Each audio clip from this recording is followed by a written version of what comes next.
Hi, everybody. I've got a question. Have you ever stuck your foot in your mouth? I bet you have.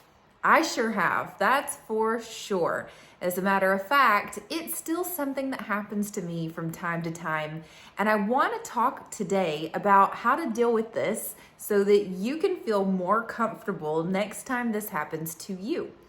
This is something that happened to me very recently. I have a patient currently who has throat cancer, and he is currently unable to eat or drink by mouth, so he has to take all of his nutrients through a tube. And this was the first time that I had met this patient, so I was a little unfamiliar with the case and with he and his wife, and they had had some bad news that morning. They had been told that he was not going to be able to have a surgery that he was really hoping he was going to be able to have. And he and his wife were both just really in a hard place when I came to see him for therapy that day. And, we did the visit, we did all the things. And as we're wrapping up, I made the mistake of saying, well, maybe you guys can get something really good to eat to, settle in for the evening and just make you feel better. Because I live in the South and we fix everything with food, right? And she says, well, he can't eat anything. And I was like, I can't believe I just said that. That's so stupid. Why did I say that? I knew that we talked about it earlier. I know that he can't eat. But it's just one of those things that you just say to people without thinking. And that's usually when this happens, right? So here's what I did. She said, well, he can't eat anything. He's got to just have those shakes through his tube. And I said, you know what? I knew that. That was the wrong thing to say, wasn't it? Well, something else that might be really nice is if you guys, maybe lit a really nice smelling candle that was really relaxing and maybe watched a funny movie. I bet that would make you feel better. That would be a great plan for later this evening.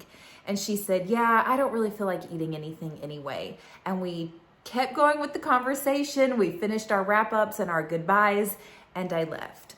Was it the wrong thing to say? Yeah. Was I cringing on the inside that I'd done that? You betcha.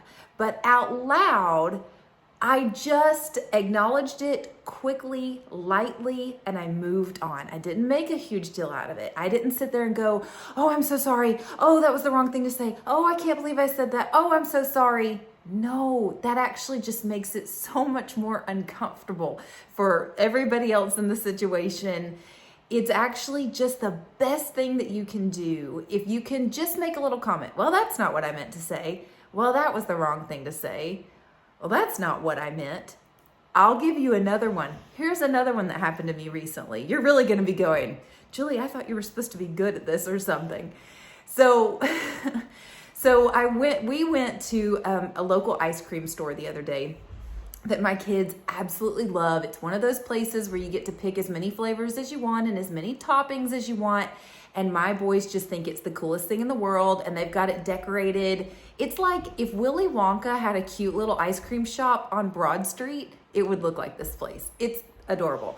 So, and they've been open maybe 3 years. We know when they opened. The owner works there all the time. We've had a lot of conversations with him.